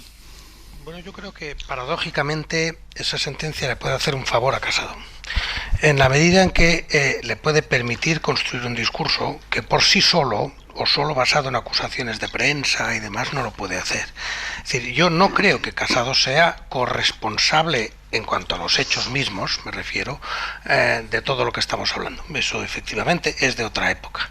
Y lo que no sabe Casado es cómo gestionarlo. Es decir, es como quien hereda la empresa del padre y después te descubre que hay pufos. Bueno, pero claro, tampoco quiere meter a la cárcel a su padre porque es de quien le viene todo el patrimonio, pero descubre que hay pufos, ¿no? La generación siguiente, y es más profesional en la gestión. Entonces, la sentencia, si la sabe aprovechar, cosa que no estoy seguro que sea capaz de hacerlo, pero digo, es una posible lectura o una posibilidad que tiene delante. Si Pablo Casado sabe aprovechar, se encuentra con una sentencia todo lo contundente que haga falta, y que perfectamente le permite distanciarse, renunciar, matar al padre, tomar una serie de decisiones y, como decía Antón, efectivamente hacer algún gesto incluso económico que los españoles agradecerán, que es decir, poner sobre la mesa una cantidad, decir, oiga, pues esto efectivamente se ha pagado en negro, mal, una regularización fiscal, etcétera, ¿no? Bueno, si Pablo Casado hace eso, y solo con una sentencia firme y sólida lo puede hacer, de puertas adentro, de puertas afuera lo podía haber hecho hace tiempo, pero de puertas adentro, bueno, pues claro, no era más que acusaciones, ¿no? De momento que esto esté negro sobre blanco en sentencia judicial, creo que le puede hacer un favor. Lo contrario, pues efectivamente sí, estoy de acuerdo con vosotros. Si no lo hace, si simplemente echa tierra encima o hace como la avestruz, mete la cabeza en la arena y hacer ver que no pasa nada, pues efectivamente le va a perseguir durante lo que le quede de carrera política. No sé qué te hace pensar que pueda cambiar de estrategia al Partido Popular, porque ya vimos lo que pasó la semana pasada, imputación de María Dolores de Cospedal, y volvió a esconder la cabeza. En la cadena SER, Hoy por Hoy, con Ángeles Barceló. Antón Losada, Mariola Urrea, Ignasi Guardans, y saludamos también a Mariela Rubio. Buenos días. ¿Qué tal? Buenos días de nuevo. Mariela, ¿dice alguna cosa al Partido Popular de la información que Miguel Ángel Campos está ofreciendo desde primera hora de la mañana? Pues de momento no se pronuncia. Desde la dirección del partido nos dicen lo siguiente: la sentencia será como pronto en julio. El PP no comenta noticias que no se han producido. Y es que ese silencio, Ángel, sobre cualquier asunto relacionado con la corrupción, en el que se reafirmaba Pablo Casado la pasada semana con Cospedal, va a seguir siendo la tónica. Todo además en un contexto en el que el PP se siente reforzado por las encuestas encuestas que para Génova están marcando ya una tendencia muy clara. La última de Sigma 2, conocido ayer, sitúa al PP en los 132 escaños. La lectura que hacen en Génova es que el PP está creciendo por el centro. Así dicen ser conscientes de que Sánchez, aseguran, tratará de arrinconarles en la reedición de la foto de Colón. Pero según los populares, la convocatoria de este domingo junto a Vox, aunque no entraba en sus planes iniciales, no va a tener el coste que augura la izquierda. Aún así, irán a Colón tratando de evitar la foto con los de Abascal. Recordamos, Ángels, que Núñez Feijóo, el presidente de la Xunta, ya ha anunciado que no va a ir y de momento el resto de varones tampoco han confirmado su asistencia. Mientras tanto, el PP busca foco para su propia iniciativa sobre los indultos, su campaña de recogida de firmas. El PP asegura que ha recibido ya más de 30.000. Hablaba así ayer el vicesecretario de Comunicación del PP, Pablo Montesinos.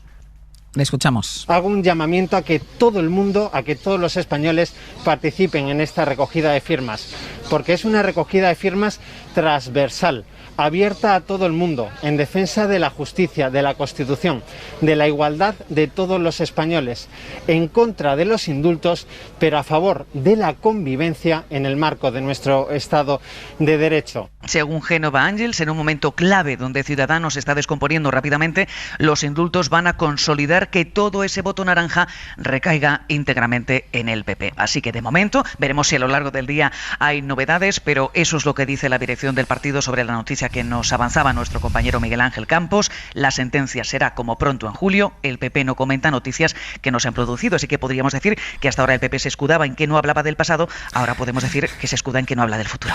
Mariela, gracias. A vosotros. El PP no comenta noticias que no se han producido, pero es que tampoco comenta las noticias que se han producido, como es el caso de la imputación de María Dolores de Cospedal. Es decir, y sí convoca manifestaciones contra noticias que no se han producido. Exacto, por ejemplo, como los indultos. Los indultos que no comentamos, pero convocamos manifestaciones.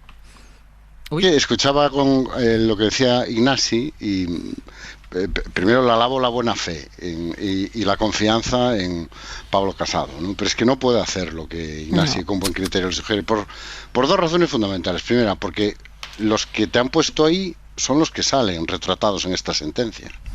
Tú estás ahí por algo le pusieron. Estás ahí como secretario general gracias al apoyo de muchos de estos que esta sentencia que va a venir y que no se ha producido y que nosotros comentamos, pero el PP no, y las sentencias anteriores ya han dicho que no tiene credibilidad. Y la segunda, Pablo Casado no acaba de llegar. Lleva en puestos de responsabilidad en el Partido Popular desde comienzos de este siglo, que son así más imponentes, ¿no? Fue jefe de gabinete de José María Aznar. Fue diputado desde el 2011, es vicesecretario de Comunicación desde el año 2015. Estaba allí. Mientras el Partido Popular funcionaba con esa trama de corrupción institucionalizada, estaba allí. Que es algo de lo que tampoco nos quiere hablar y de lo que nos tiene que hablar. ¿O es que en estos 21 años que lleva usted en puestos de responsabilidad del Partido Popular, veía que pasaban cosas con el dinero, pero nunca preguntó, nunca quiso saber, nunca se quiso enterar? Bueno, y aunque no supiera, y eso yo sí que, bueno, es creíble que él no supiera nada. Hay que estar muy despistado, No, pero es razonable. Cosas, No, pero es razonable imaginar que este tipo de cosas pues afecten a un núcleo duro del partido y que quien está alrededor haciendo de vicesecretario de Comunicación pues no sepa cómo se paga la sede del PP. Pero ese dato es a la larga es un dato menor. El caso es que la transición que hace en el liderazgo el Partido Popular, por algo se le apoya a Pablo Casado, se le apoya también en la esperanza y en la convicción de que protegerá a sus mayores. Y yo creo que lo hemos dicho en muchas ocasiones en antena, ¿no?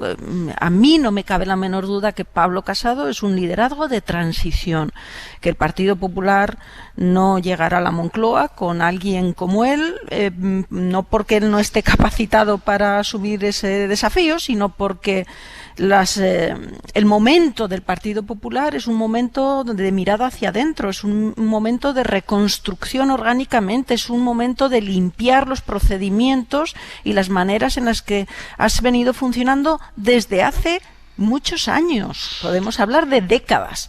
Yo creo que ese es su trabajo. Ignacio. Ese es su trabajo. Sí. Yo primero, efectivamente, yo subrayo, insisto en que yo no creo que Pablo Casado tuviera nada que ver con esto, y he conocido un poco la vida de partidos políticos, no solo del que fue un mío, que ya no existe, sino de otros, y efectivamente los que están en la política activa no están en las cocinas, y eso es así. Puede ser malo que sea así, podemos discutir si habría que asegurar que efectivamente haya mejor relación entre la administración de los partidos y quienes hacen la vida política en nombre de esos mismos partidos. Todo eso se puede cambiar, pero mientras no se cambie, es así en todos los partidos, ¿eh? E incluso hay alcaldes importantísimos o presidentes importantísimos del PSOE que seguro que no tienen ni la más remota idea de cómo se gestiona el PSOE por dentro en términos financieros, y eso vale para todos. Así que yo no creo que Pablo Casado tuviera nada que ver con eso. Uno. Dos, cuando hablo del futuro, de lo que puede hacer, no es que haga un acto de buena fe, es que justamente la insustancialidad de Pablo Casado, que tiene enormes problemas, tiene también la ventaja que se puede adaptar a las circunstancias. Las circunstancias son que él se cree, y además hay elementos en las encuestas que lo demuestran, que la Moncloa está un poquito más cerca de lo que hubiera parecido hace un tiempo, entre otras cosas por el indulto, etcétera. Y por tanto, efectivamente, con una sentencia de la Audiencia Nacional en la mano, sí puede matar al padre. Y lo puede hacer, porque además ya no lo dirá él. Quiere decir, lo que no puede hacer es hacerlo él solo como un acto de disciplina interior, pero con resignación, con lo que se quiera, y estampado en una sentencia con sello del Ministerio de Justicia en nombre del rey, puede hacerlo. ¿Qué lo hará? Bueno, pues eso ya es profetizar. Pero ¿vale? Mi profecía lo mismo que la tuya. ¿Con qué argumento matas al padre?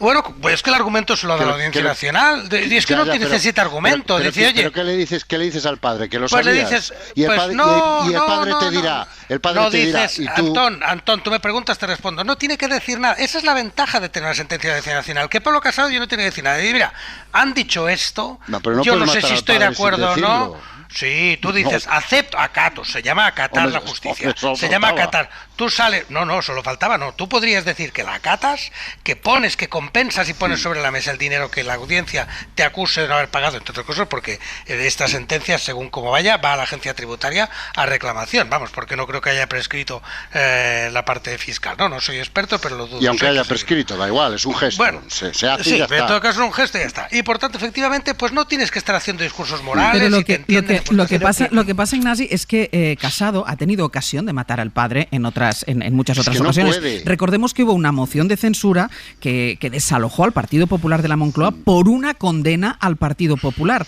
Moción de censura que Casado sigue diciendo a día de hoy que fue ilegítima. Pero, Ángel, es decir, más ocasión que tuvo de matar al padre, yo no creo que se le plantee. Yo creo que estás más fuerte, ¿eh? Yo creo que estás más fuerte. Entiendo lo que dices, pero creo que estás más fuerte. Es que no puede matar al padre, porque los padres tienen el problema y tienen la mala costumbre de resistirse a ser matados. Entonces, ¿con qué argumento matas al padre? Que lo sabía, que es responsable de la corrupción, y el padre te dirá, y tú, que estabas allí, Mariano Rajoy no se llevará, ahí te creo que te equivocas, ni Aznar ni Rajoy se llevarán por delante a Pablo Casado, ¿ves? Pero él y tú no lo dirán. No es solo Aznar y Rajoy. ¿Quién? Es Arenas, la antigua dirección del... A mí me parece muy significativo que el líder del Partido Popular no sea capaz, desde el viernes, de decir en público: vamos a abrir un expediente, como establecen los estatutos, a María Dolores de Cospedal. Ese es otro tema, ¿ves? Yo estoy hablando de hablemos de la Kitchen. Es que eso es distinto. Eso es matar al padre. Entonces, voy contigo, Mariano, voy contigo. Termina, Antonio, voy contigo. No solo no lo dice, que ya es grave, sino que además ni siquiera lo hace. Un expediente informativo a alguien por un caso tan grave como es la Kitchen, ya con una imputación judicial encima de la mesa. Ese es el límite de la capacidad de Pablo Casado para matar a Mariola. Pero mira, basta con recordar un poco el calendario judicial que Miguel Ángel Campos nos ha anticipado que hay por delante. En septiembre la Gürtel, la Púnica, la operación Kitchen. Es que no solo es ya, imaginemos que fuera relativamente sencillo esta metáfora que estáis utilizando de matar al padre, pero si es que no es solo eso, si es que estamos hablando de una estructura política que no ya solo tiene que ver con elementos de financiación ilegal, si es que estamos hablando de un partido que durante un tiempo ha utilizado las estructuras, el aparato del Estado, el aparato policial del Estado, para prácticas que son incompatibles con la ley. Si es que estamos hablando de una operación de reconfiguración del partido en unas claves que resultan honestamente, es que no son creíbles, no es un escenario realista imaginar que esto pueda hacerlo Pablo Casado. Si es que va más allá de lo que es prescindir y poner un Rubicón con alguien que te haya precedido en el cargo. Si es que es más profundo que todo eso. Es un partido articulado durante años en unas dinámicas políticas que no son aceptables. Déjame que me pide paso Mariela por puntualizar, como tú decías, Antón, que todavía no se ha abierto expediente. ¿Qué va a hacer Pablo Casado? Bueno, la decisión está tomada. Mariela, y tú lo quieres apuntar, está tomada, que es que no va a decir nada. No van a abrir expediente, ¿no? No, exacto, porque el Comité de Derechos y Garantías del partido se reunió el viernes por la tarde. Recordamos que lo preside Andrea Levy, y el PP informó a última hora del viernes de que efectivamente no se va a abrir expediente a María Dolores de Cospedal, con el siguiente argumento: porque la presunta conducta no resulta del ejercicio de un cargo público o representativo. Según esta interpretación de los estatutos, la del PP, estos estatutos del PP, pues nunca se podría abrir expediente a un afiliado de base. Pero es que Cospedal no solo era secretaria general del partido en los años de la Kitchen, es que era también cargo público porque era presidenta de Castilla-La Mancha. Además, el PP dejó caer otra idea en ese pequeño comunicado que envió después de esa reunión del Comité de Garantías, y señalaba un artículo, el 19,2, donde dice que los estatutos establecen plazos de prescripción de las supuestas infracciones cometidas por un afiliado. Todo esto es difícil de explicar porque en el caso de Jorge Fernández Díaz, a eso iba a preguntarte, imputado en la Kitchen hace 6 meses, el Partido Popular abrió expediente de manera inmediata. No pasaron ni 20 minutos desde que se conoció su imputación hasta que el Partido Popular abrió expediente informativo. Algunas fuentes del Partido Popular explican no solo la dificultad de abrir expediente informativo a nada menos que a una secretaria general del PP, sino que algunos miembros de la dirección comentaban el otro día: claro, si se abre expediente informativo a María Dolores de Cospedal, si le imputan, ¿qué sucede si se imputa a Mariano Rajoy? Es que ese es el problema. No es que no quiera hablar, es que no puede. No puede hablar. Porque si habla... Espera, termina Antonio, voy contigo. No, es que su estrategia es: no, he decidido dejar de hablar. No es que haya decidido usted dejar de hablar, es que usted no puede hablar. Porque si habla, efectivamente se abre la caja de los truenos y inicia usted una, entre comillas, carrera de ratas. Cada uno va a salvar su sitio, que suele terminar normalmente con la destrucción o cuasi destrucción de la organización. Y esa caja de los truenos es que no saben todavía qué fondo tiene, porque todo ese calendario judicial no ha advertido en estos momentos, no saben el alcance ni a quién va a acabar salpicando. Se hablaba hace unos días de la posibilidad de ser citada la propia vicepresidenta Soraya primera del gobierno.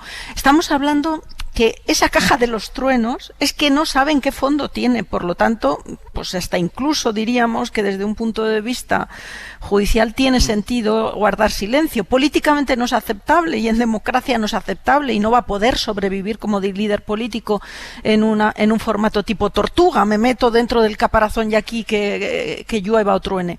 Pero es que realmente la situación de Pablo Casado y la situación del Partido Popular es muy difícil a futuro. De ahí que tuvieran también sentido esos análisis que hablaban de una refundación del partido con un cambio de siglas, no de sede, de siglas, porque el daño y la putrefacción en lo que es la manera de operar en los últimos años, yo creo que salpica todo y hace muy difícil la operación política futura. Yo discrepo en un aspecto de cuando oigo decir es muy difícil la situación. ¿Muy difícil para quién?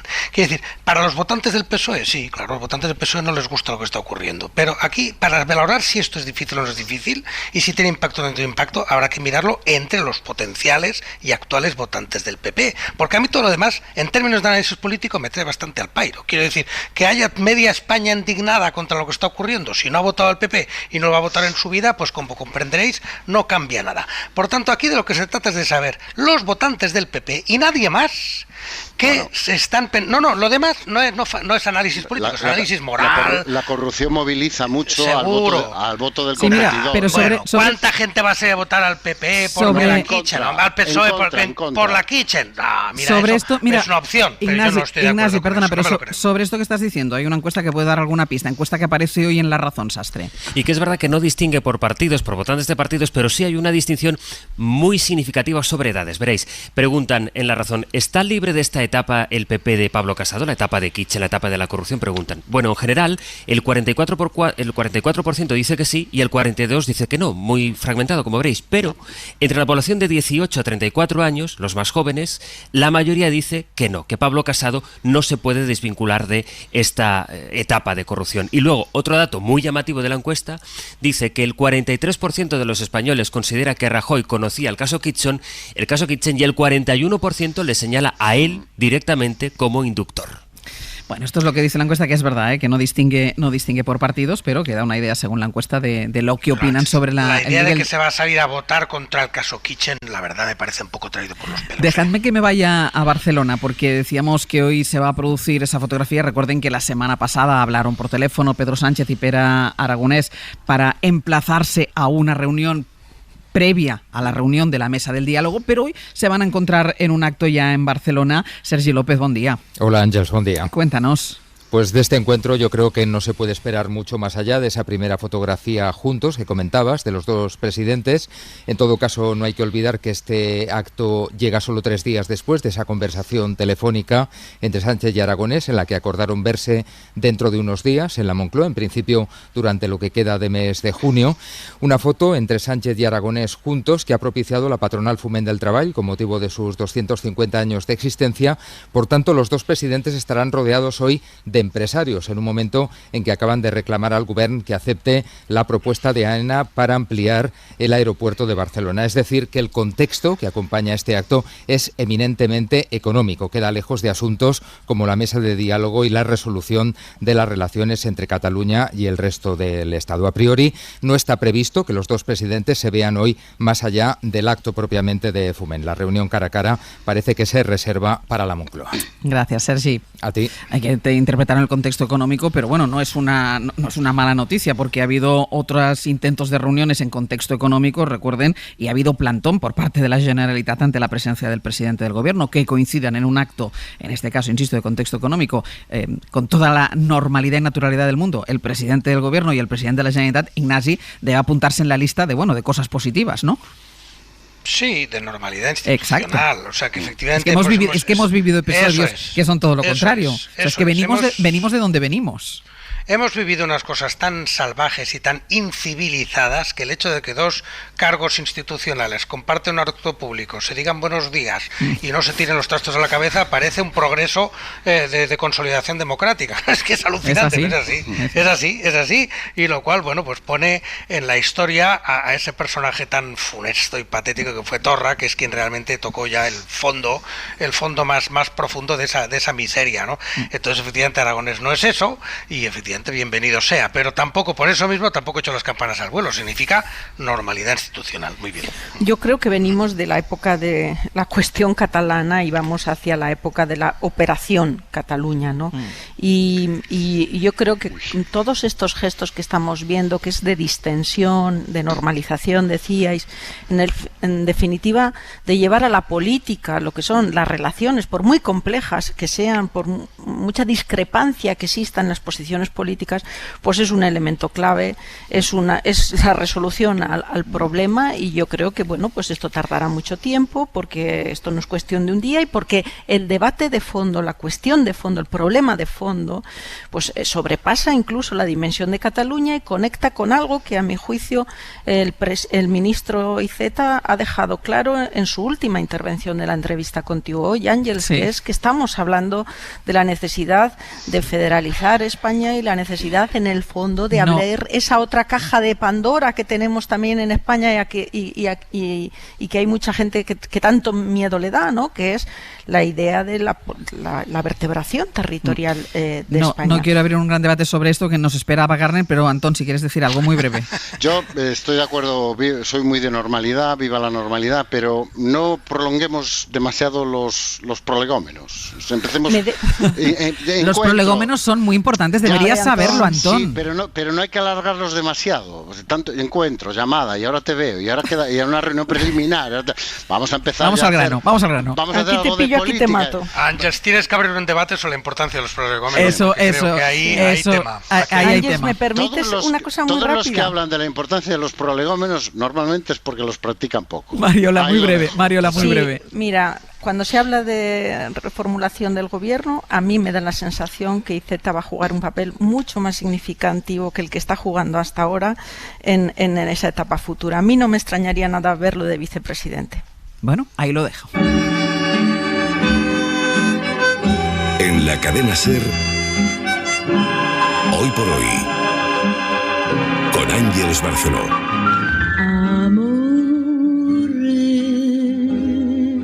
E questo il tuo nome. Les estamos contando el contenido de la carpeta sobre Ava Gardner en los archivos del Ministerio del Interior. Bueno, no es muy gruesa, pero sí es muy jugosa, porque hay documentación a la que ha tenido acceso la cadena SER que cuenta, por ejemplo, la denuncia por un robo que firmó el secretario de la actriz, que le hacía así como de parapeto un muro de protección para que ella no tuviera que dar explicaciones. Notas en esa carpeta sobre la peligrosidad de las opiniones de Ava Gardner, un atestado sobre un accidente en el que el coche en el que iba Ava Gardner dio 2 vueltas de campana en la carretera de Barajas y del que salió sin mayores heridas, o al menos eso dijo otra vez el secretario de Ava Gardner. Vamos a ir por partes. Javier Torres, hola de nuevo. Hola, buenos días. A ver, sobre los seguimientos a la actriz, ¿qué has visto? Bueno, existe una nota redactada en 1964 por la Comisaría Provincial de Córdoba, bastante graciosa. Se señala que la actriz había llegado allí en coche, que viajaba con chofer, con su secretario, su sempiterno secretario, y la estuvieron vigilando hasta la madrugada en el bar del hotel. Esto es significativo. Espiaron también al conductor, que llamó al Hotel Ritz de Madrid, y luego a un número de Sevilla. Además especifica el número de Sevilla. La policía no es tonta. El 259890, y en Sevilla dice la policía que pudieron haber estado alojados en el Hotel Alfonso XIII.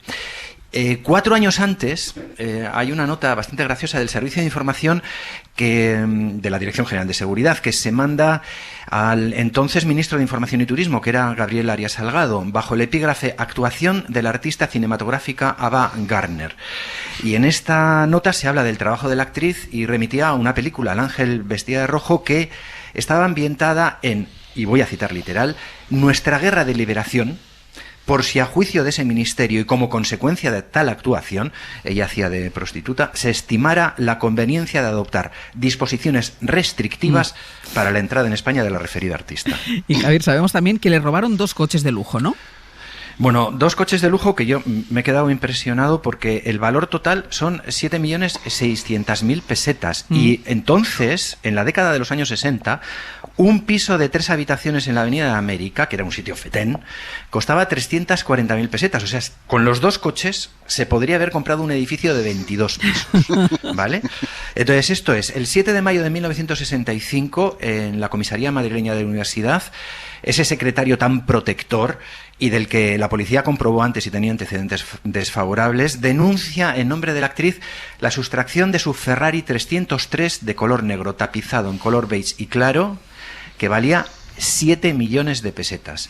Y no era el único coche que le robaron a la actriz durante su estancia en Madrid. 4 años antes, en diciembre del 61, ya tenía 32 años, según las notas del archivo de la Dirección General de Seguridad, denunciaba la desaparición de un Facel Vega, que se hicieron solo 2.900 automóviles, eran de una marca francesa, entre el 54 y el 64, ese coche valorado en 600.000 pesetas, que es un coche que también tuvo Frank Sinatra, por cierto. Interesante apunte este.